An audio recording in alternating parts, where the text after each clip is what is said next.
Assalamualaikum warahmatullahi wabarakatuh. Berjumpa lagi di Endong Loreng ya. Untuk kesempatan kali ini saya akan membahas mengenai penyebab cangkang telur itu lembek.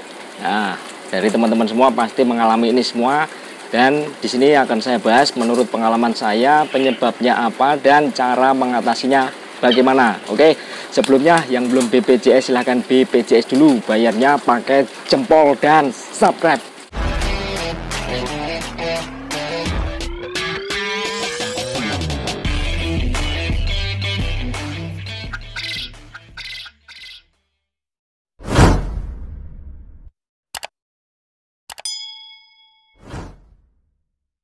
Teman-teman, jadi dalam peternak puyuh kita itu pasti mengalami kondisi telur cangkang burung puyuh kita ini, telurnya itu keadaannya lembek, empuk. Jadi tidak keras seperti ini ya. Kalau ini kan keras, nah, itu lembek. Dan biasanya kalau lembek itu warnanya dia putih polos ya. Pasti teman-teman semua pernah mengalami hal ini ya. Jadi apa saja penyebabnya, mari kita simak langsung videonya ya. Sini saya pakai baju ini lagi, diarani rak salin aku kok ya. Karena ini dalam waktu yang sama, waktunya masih sama. Jadi dalam satu hari saya buat video itu bisa 2-3. Mungkin gonta-ganti, mung klambine iki neh dari rak salin. Nah, jadi buat videonya itu satu hari satu malam itu bisa 2-3. Tak jelas no ya. Aku mbak rani rak salin malah najur aku, rak salin ora yo gatelen aku ya. Jadi penyebab yang pertama telur cangkang itu lembek, yaitu puyuh itu kekurangan kalsium dan kurang vitamin D. Nah, penyebabnya itu biasanya yang kekurangan kalsium itu adalah pada saat kita mencampur pakan. Nah, nek campurane katul ki mau kakean, opo nyampure ora rata, terus kualitas bekatulnya itu jelek, pasti menyebabkan cangkang telur itu lembek. Oke ya. Kemudian penyebab yang selanjutnya adalah stres ya. Jadi puyuh itu kalau masa produksi, misalkan kita pindah tempat dari suatu tempat yang jaraknya agak jauh, itu dipastikan puyuh bisa stres ya. Dan stres itu yang menyebabkan cangkang telur puyuh itu menjadi lembek, dan itu. Kemudian apabila tidak pindah tempat yang di dalam kandang seperti ini, puyuh juga bisa stres, yaitu apabila mendengar suara yang gaduh, suara yang tiba-tiba datang, suara petasan misalkan. Terus kita datang ke kandang, langsung buka pintu dengan suara yang keras, puyuhnya pada peterbangan semua, itu juga menyebabkan telur menjadi lembek ya. Yang selanjutnya adalah terserang penyakit. Nah, jadi puyuh tersebut keadaannya tidak sehat. Kalau puyuh tersebut keadaannya tidak sehat, wis mesti ndoke ya ora sehat. Wong wis ora sehat, nggo awake tok wis ora sarasen, kok malah cek dikon ngendok kaya kebangetan kan. Nah, akhirnya telurnya itu menjadi cangkangnya lembek itu. Kemudian penyebab selanjutnya yaitu pada saat kita mencampur pakan yang tidak merata. Nah, ini kesalahan fatalnya. Kita boleh mencampur pakan dengan bekatul, dengan fermentasi seperti yang saya ulaskan di video sebelumnya, itu boleh-boleh saja, tapi dengan catatan mencampur bekatul harus bekatulnya kualitas yang baik dan mencampurnya harus merata. Kalau tidak merata, misalkan ngerumpul-ngerumpul gak roto, jadi puyuh itu ada yang mendapatkan bagian bekatul saja, ada yang mendapatkan bagian butiran pakan murni. Nah, itu yang menyebabkan telur puyuh lembek juga. Jadi pada saat pencampuran bekatul atau pencampuran dengan bahan-bahan yang lainnya, usahakan kita itu mencampurnya dengan rata. Ojo anggrang-anggrangpokan ndang biar angger mroy diaduk nggo syarat cemplungke modar manuk ora ngendhok. Ndoke putih-putih kayak bule malahan ya. Didol ra payu, bangkrut nggo iso malah. Kemudian penyebab yang selanjutnya adalah suhu panas ya. Kalau di dalam kandang itu terlalu panas ya, puyuh tersebut juga menyebabkan telurnya itu menjadi lembek. Kenapa bisa? Karena kalau cuaca panas, puyuh itu sering minum dan akhirnya makannya berkurang Ya, dari makannya berkurang itu, maka kembali lagi puyuh itu akan kekurangan kalsium, kekurangan vitamin D, wis pokoknya kurang kabeh. Nah, puyuh blendingin pokoknya ndoknya ra sempurna, akhirnya ndoknya warnanya putih jadi bule.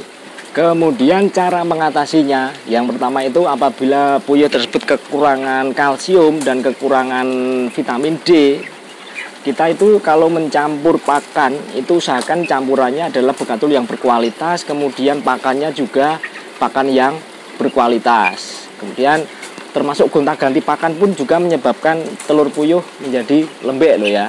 Jadi teman-teman itu jangan gonta-ganti pakan. Wis pakane setia karo satu pakan. Wis ojo kakean selingkuh we pakane. Pakane yo nek A yo A, nek B yo B. Wis ojo langsung gonta-ganti sakonone ora iso. Engko puyuhe mesti ndoke putih-putih. Ya. Makanya kalau mengganti pakan dengan terpaksa penggantian pakan itu pemberiannya jangan langsung diganti ngono ya. Jadi penggantiannya dicampur sedikit demi sedikit ben puyuhe rak kaget ngono. Kemudian cara mengatasi yang kedua, apabila suhu kandangnya itu panas, bisa ditambahkan dengan kipas gen adem. Nah, jadi manuke ben kepanasan. Nek kepanasan ngorongen ngombe terus engko mangane ora selera, ndoke mesti putih dadi bule. Ya, ndoke putih. Nek sing duwe putih ora apa-apa, nek ndoke putih malah ra payu lho ya. Kemudian cara selanjutnya yaitu apabila stres, usahakan di dalam kandang itu kita harus memberikan radio. Radio itu dimaksudkan agar puyuh tersebut menjadi terbiasa dengan keadaan yang bising, terbiasa dalam keadaan mendengar suara-suara. Nah, jadi ben ora kaget nek ndungu pintu masuk gludak, ndungu mercon, dier, manuke do njepwapang. Nah, kalau di kandang saya selalu pasang nyalakan radio itu 24 jam ya.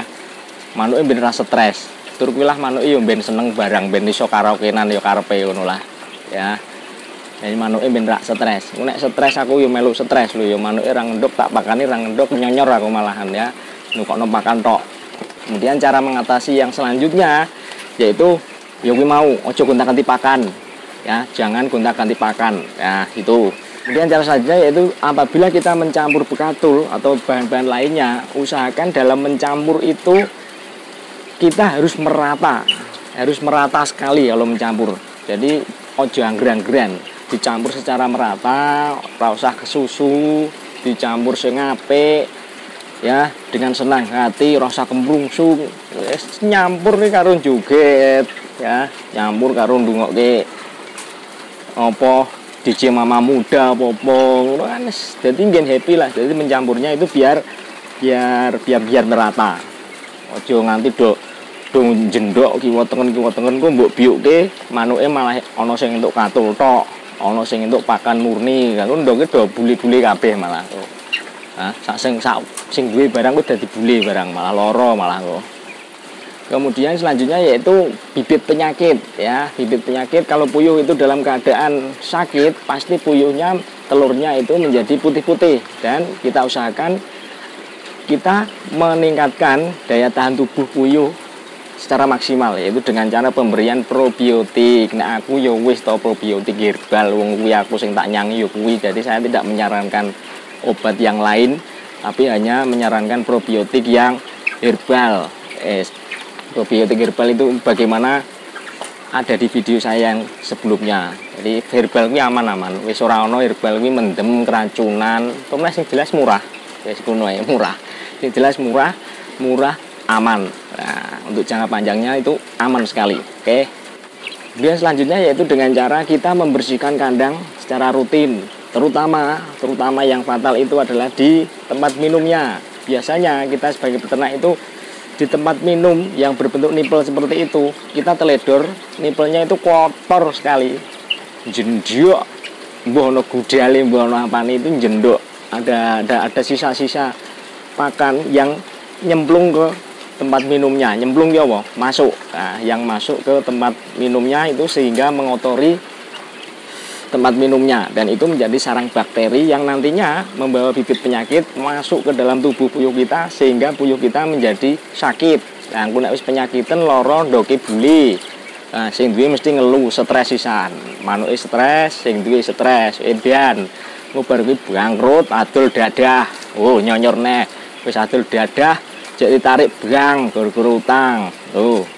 Adol omah, lho malah judulnya ya ternak puyuh dadi gelandangan to nek ngono iki. Padahal salah sapa? Salah dhewe. Makanya kita itu kalau berternak puyuh harus hati-hati ya. Jangan sekali-kali menyepelekan hal yang sangat kecil. Karena suatu penyakit yang besar, sesuatu yang fatal itu diakibatkan dari sesuatu yang kecil dulu ya. Tidak ada langsung ngerti-ngerti gede, tidak ada. Dimulai dari hal yang kecil, cilik sih, mbok sepelekke, mbok dadi penyakit, dadi molo, menyebabkan bangkrut ya kuwi. Dan itu jadi seperti itu yang bisa saya sampaikan ya teman-teman ya. Semoga bermanfaat. Oke. Iki aku dinone jek padha lho ya. Sesuk tak salin. Mosok sewengi mbok kon nggawe video sulan salin diamuk bojone ngono malah aku dikancing nggon njaba turu ning njaba biar aku ya turu ning njaba aneh-aneh gladrah ndoke puyuh drop neh wah stres kan malah. Oke yang belum BPJS silahkan BPJS dulu bayarnya pakai jempol dan subscribe. Oke wassalamualaikum warahmatullahi wabarakatuh.